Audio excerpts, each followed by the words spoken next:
Have you ever once thought about marrying a prostitute? Hey friends, welcome back to Encouraged. We're glad you're here today. I know that the opening sentence was a bit of a shocker, but please stay with me on this. One of our goals here is to actually connect with you with real topics that you're going through.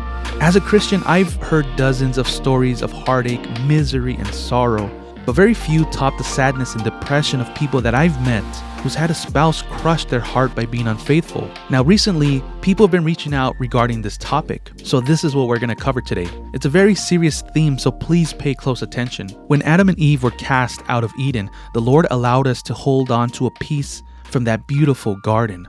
And what was that? Marriage. When you get married, your heart is leaving the most comfortable part of your life. Genesis 2:24 says, "So a man will leave his father and mother and be united with his wife. The two will become one body." Becoming one body implies that nothing can or should be able to separate the two. Your life is fully shared with that person now. Until death do you part. Until then, you'll be sharing one life, one bed, one suffering, one finance, and one reputation, just to name a few. So a beautiful, thriving marriage should make the gospel visible on earth. Marriage comes with unsurpassable loyalty to the other. But when that loyalty is broken, it is the most bitter experience in the world because your soul feels it, and that covenant you made in front of God is torn. I often worry about those whose spouses are unfaithful because it's such a depressing season and it's not easy. But one of the minor prophets in the Bible who most likely lived near Samaria, named Hosea, takes us on a vivid, heartbreaking yet beautiful story of infidelity. This is a story to remind you that it doesn't have to end this way. Read the story for yourselves if you need to, but basically the Lord is saying to Hosea, go and marry a prostitute. And remember this, Hosea was a faithful man of God, a good man, and he has to marry a prostitute. That's weird. But not only that, he is to have children with her. And this woman's name was Gomer. Yeah, it's kind of a weird name, but nonetheless, she gave Hosea 3 kids, and she cheated on him. This is starting off pretty strange, isn't it? But this is the reason. God says this will illustrate how Israel has acted like a prostitute by turning against the Lord and worshiping other gods. The Lord wants Hosea to show the whole world then and now a clear picture of his love. Keep in mind that Hosea, again, was a faithful prophet of God, an upright man, and being that kind of man most likely meant that he treated his wife Gomer well. He probably made sure that she had enough to eat, had a comfortable place to lay her head, and was safe at night. Loving husbands do that for their wives, right? And it's not limited to that. I'm sure he brought her gifts, flowers, gave her tons of attention. There was nothing that she lacked. And still Gomer was unfaithful and went off with many different men. We're not told of the details, but we can guess that in a small town, word will start to go out very quickly that Hosea's wife was sleeping around, being unfaithful, being a prostitute. We can assume that hearing all those rumors would break Hosea's heart. He was a father and still had to watch over his children while dealing with this betrayal in his heart. But as a prophet, he most likely still had to do the will of God and teach while wondering if he would ever feel normal again. But in chapter 3, the most unthinkable thing happens. This is what it says. Then the Lord said to me, go and love your wife again, even though she commits adultery with another lover.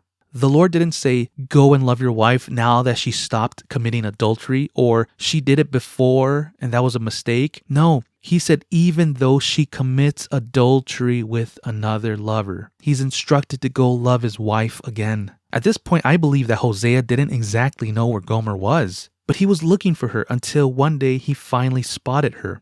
And he didn't see her enjoying a cup of coffee or doing some grocery shopping, but he found her in a very unfortunate situation. It seems like she got mixed up with the wrong people because she was now in the hands of a slave trading market or some kind of forced prostitution work. Either way, she was not a free woman anymore. What could possibly be going on in Hosea's mind right now? I mean, this man gave this woman everything and now she's there, wasting away, bound as a slave, and embarrassing their relationship even more? And Gomer's face must have been blank, crushed, abused. And maybe by this time she finally feels ashamed of what she's done. Who would ever want this prostitute again? Surely her life was now to be destined to be a slave to somebody who's probably gonna abuse her even worse. But I'm also sure that Hosea saw her from a distance and had compassion for her and her soul. To him, Gomer was still his wife, the one that he treasured and loved. He went up to the slave traders and handed them 15 pieces of silver, 5 bushels of barley, and a bit of wine. You know, some say that 15 pieces of silver wasn't even that much. Barley was a staple food at that time, the main food for poor people. And who knows about the wine, but maybe this was all he had. Nonetheless, he bought his wife back. He paid for someone that already belonged to him. And Hosea must have looked into her eyes and reminded her that she is now free because of his love and because of the love of God. This must have been the most amazing feeling and moment for Gomer, to be saved from her old life and be taken home to become a real wife.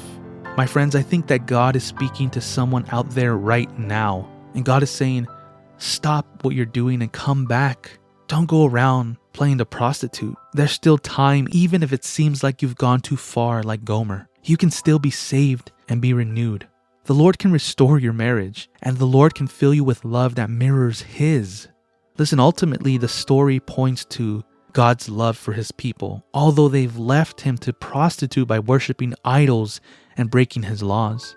Maybe you're not in a relationship, but maybe you have left God for something else, and that whatever it is has your attention more than the Lord. Well, today God is saying, come back. He didn't buy you with barley or wine or silver. He bought you with His life. You belong to the Lord. And remember, if you are married, the Lord wants to restore your marriage. He loves you both very, very much. You might be the innocent one like Hosea, but understand that it's not your fault. And sometimes bad things do happen to good people. Gomer didn't deserve to be redeemed. Heck, she didn't even deserve mercy, but we didn't either. But God is still good, isn't He? He forgives us. He loves us. You know, the Lord loves to see people healed and become faithful. And there's no one out there right now that is too far from the Lord. You know, it's interesting because Gomer's name roughly translates to complete or whole, even though she was living so broken and incomplete. And I believe the Lord didn't do that by accident. He wanted her to get to that point where she becomes restored.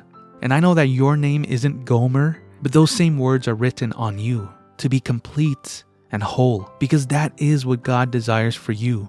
Will you take His hand today and turn from your ways? I pray that you do. May God bless you and your families. Thanks again for joining us here on Encouraged. If this has blessed you in any way, please share it with a friend. And we'll see you next time. God bless.